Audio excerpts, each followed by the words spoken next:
Hey and welcome, I'm Hammeh and we're revelling in lots of new Overwatch lore and story from Blizzcon 2019. As the dust settles on the convention, in this video I'll round up what we've learnt lore-wise and can speculate with an analysis of the new animated short 0 Hour.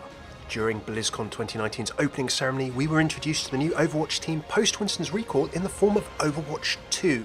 As the gang go into action in Paris, things are looking grim until help comes from unexpected directions. Here's my story and lore analysis and reactions and first thoughts, and if you enjoy Overwatch lore or getting into it, I have videos from since Overwatch was announced, been covering the lore for the last 5 years in every single detail. Throw a like and subscribe and you'll get everything as it releases. Okay, let's get stuck in. The first thing that struck me in this short was the contrast between Overwatch past and what we are going to see as Overwatch present and maybe the future of the organisation, albeit in a different form. It's actually same for us, the viewer, as well. There are so many little references and notes here for Overwatch fans and Overwatch lore fans from not only the past 3 years that Overwatch has been out, but also the 5 years since it was actually announced at BlizzCon. From the very beginning of the short, we see on the wall the recruitment poster for Overwatch from the animated short Hero that Alejandra takes as she returns to her mother while Soldier 76 looks above. We also see the art created and that was shared publicly for Uprising, those postcards. As we, the viewer, are walked through our own Overwatch history, we also see the history of some of the characters, the empty seats and heroes who at this moment are no longer with us and who some of the current team may not know are even potentially alive. Morrison's chair, with a happy birthday Jack image we've never seen before, showing Morrison and the Overwatch team celebrating his birthday. With Morrison's biotic grenades dog tag still on the wall, this ship has clearly been left for a long time in its old state. Anna Amari's chair, with a photo of Anna and her daughter Farah. Bear in mind that Anna had gone missing in the events of Legacy before Overwatch had actually fallen and been shut down. I love the detail of the Eye of Horus or Vajit tattoo or symbol, the Egyptian symbol of protection, of royalty, still sitting there over her chair. Other heroes and figures from the past are no longer here. We see Torbjorn's chair as Lindholm, with Brigitta's Swedish signed photo of I love you Papa, and the photo from the Brigitta origin trailer showing Reinhardt telling stories in a more peaceful time. I do love the detail of Torbjorn's chair being the only one with various upgrades in his characteristic red colours.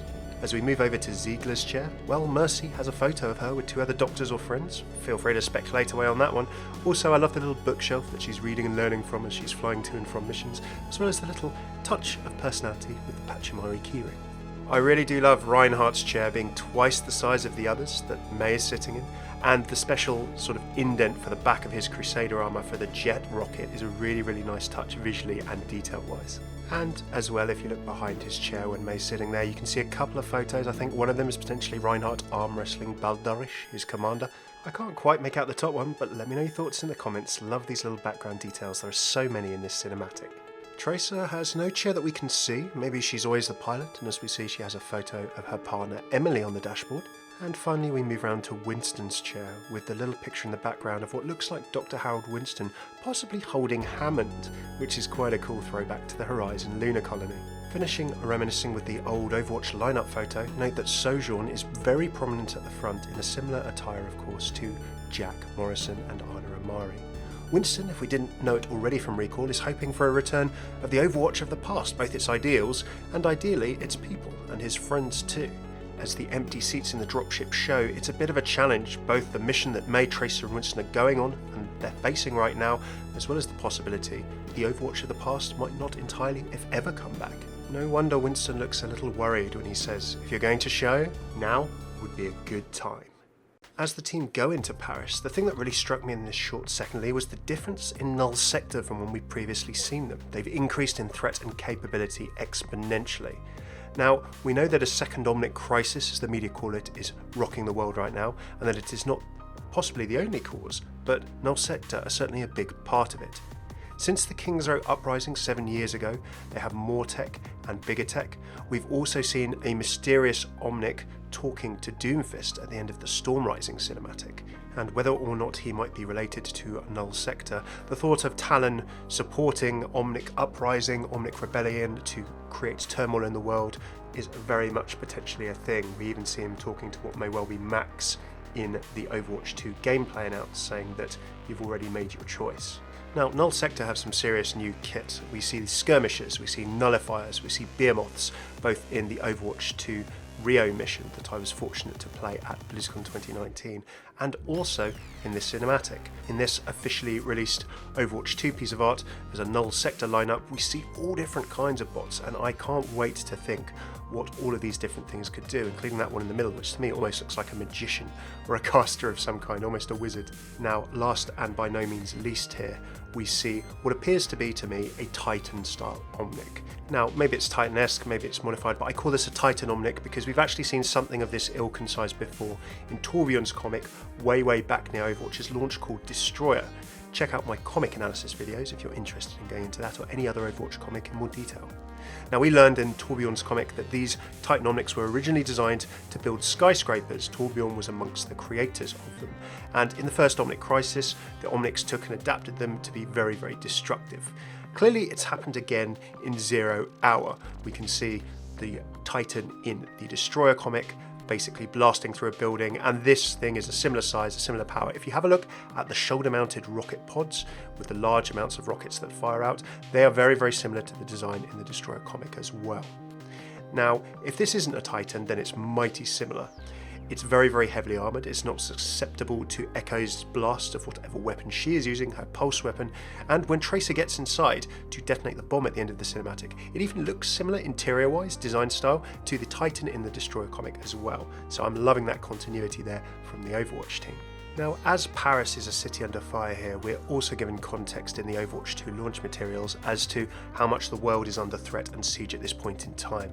From the Overwatch 2 story gameplay we played in Rio, Null Sector are attacking there with a big mothership creating robots over the city, and in the gameplay trailer we also saw potentially other levels and areas we might fight from Ilios to Busan, where there is a Null Sector logo next to it on the map. Rio, we also saw Route 66 and Paris and a bunch of other places. Now, outside of that, we know that there are other levels coming to Overwatch 2, such as Gothenburg. We actually see in the gameplay trailer a little squad of Brigitte, Torbjorn, Bastion, who we know has been with Torbjorn since Bastion's comic Binary, and Reinhardt in Gothenburg. Also, a shot of Ironclad Industries, or the Ironclad Guild, which we know that Torbjorn was a member of back in the day. This conflict, whether it be caused by Talon, whether it be caused by Null Sector or other factors, means that the world is very unstable right now, and Paris is an example of this. There are lovely details on the map as soon as we land and in the short, with the Cabaret Luna poster in the background. There are other Paris landmarks and posters familiar to you from the level in other shots here. As this kick-ass police officer and the flak-jacketed W24 Omnic attempt to retreat whilst protecting a child, we see Paris get really devastated. The destruction by the Titan Omnic's beam weapon is notable. I love the attention to detail in that the real pain caused to Winston and May is not by the beam, but by the secondary explosion of a gas pipe that's been broken under the street from the initial attack. If you see the gas puffing up here in the shot before it explodes and runs along in a line. The fact the dropship gets firstly cut in half and then blown up in the second pass really emphasises how much trouble this tiny Overwatch strike team of 3 is in. And when we see our first little Overwatch strike team in combat, the team is very outgunned. May, we see her in combat and it's really cool. Slowly overcoming her cautious and slightly unsure nature. I love that when Winston is covered in Omnics in a really dangerous situation, there are these single shots against the enemy coming towards him that gets a little bit more quick. Almost as she gets more confident, she's firing more. I also love that even when he's still in danger, Winston is positively encouraging May and complimenting her on her work, even as he's struggling to get free. We see May get more confident in her ideas throughout the short. When we come back to her in this later shot, she's completely frozen this Omnic on the left, which I find really funny, and she actually saves the civilians very quickly with an ice wall, although she gets blown back and hurt by the gas blast herself. Winston in combat is cool to see. We've seen him at work in the museum and also in Recall. I do like his upgraded armour and look. That's his Overwatch 2 style. Of course, Tracer, May, Lucio, Reinhardt and others are all having this tweak, with other heroes having it as well to come. Now, he gets a full superhero landing here, very much like Thor or anyone, and shows off his high quality French, which I love. Casually cleaving bots down with his Tesla cannon, we don't actually see a bubble shield out of him, although maybe he was preparing for that as the big Titan Omnic turns to fire at him.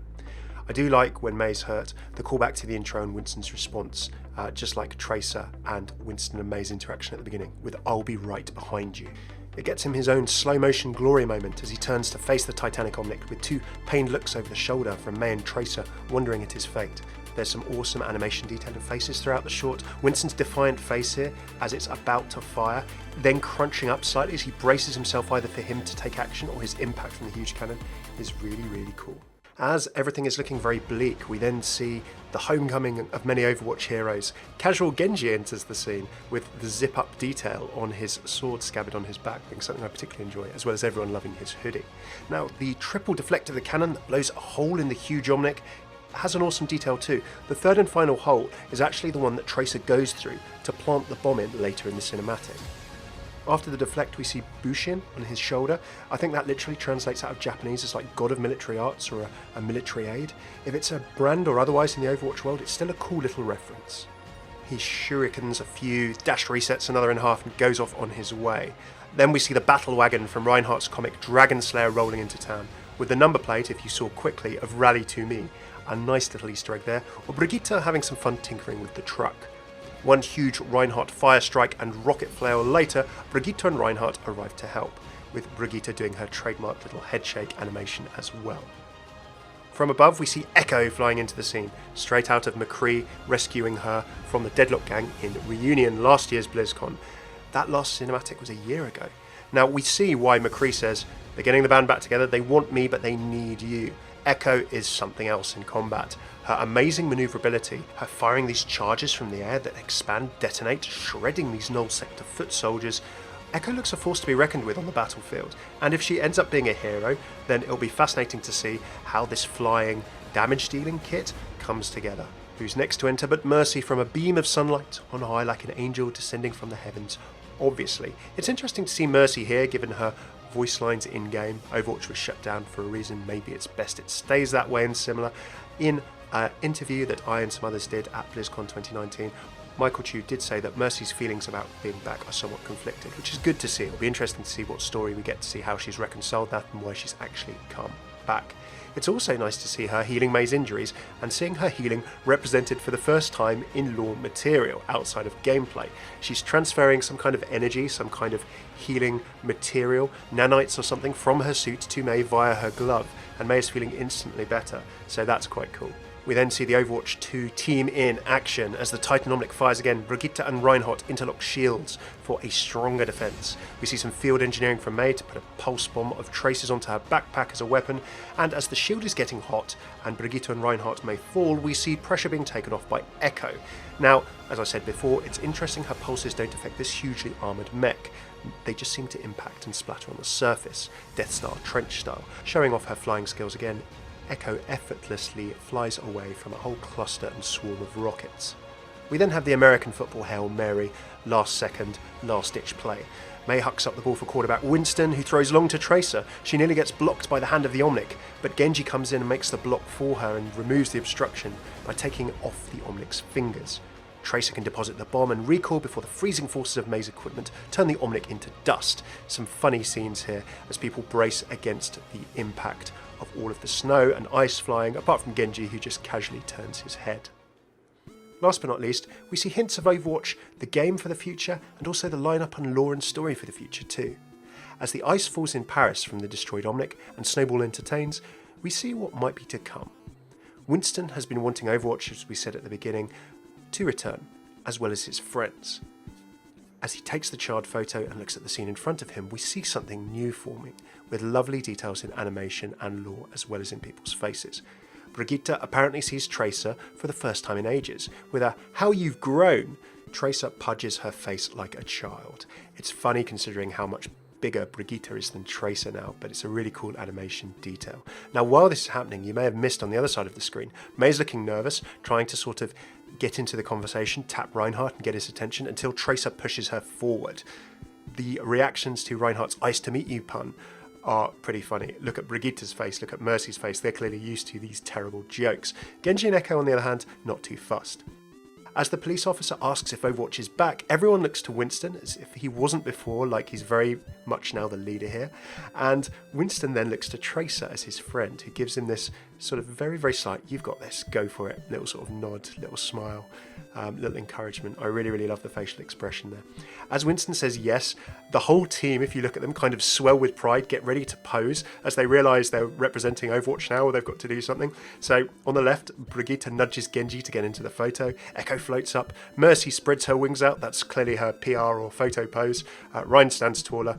Tracer blows her fringe out of her face, highlighting Tracer's style, and May leans on Snowball. So they're all looking very, very dashing and debonair as Overwatch is back in Overwatch 2. So there you have it. There's my analysis just of the animated short. Now there's all kinds of lore that I'm going to sum up from BlizzCon 2019 in the coming weeks and videos ahead. What did you enjoy of this short? What were your favourite things? What lore have you enjoyed and loved to see from Overwatch? I'll be talking about the mission that I played. I'll be going through everything and sharing all of my lore thoughts in videos in the coming week or so. Sorry I've not shared anything since BlizzCon. I got con flu, and as you can probably hear, my voice is recovering a bit. If you like this video, throw a like, subscribe, comment in the comments with all your favourite stuff. I'd love to hear from you, as well as what kind of stuff you'd like to see and what you like to see from Overwatch 2. Do check out all of my videos, including videos straight from BlizzCon with gameplay as well, and all of my thoughts on Overwatch lore, stories, voice lines, interactions, comics, animated shorts, everything to do with the world and universe over the last 5 years since Overwatch was launched and beyond. Cheers for tuning in. Thanks to my patrons on Patreon who help make my videos possible. Check out patreon.com/Hammeh if you'd like to see how you can support my videos from just $1 a month. Cheers for tuning in. I've been Hammeh. Take it easy.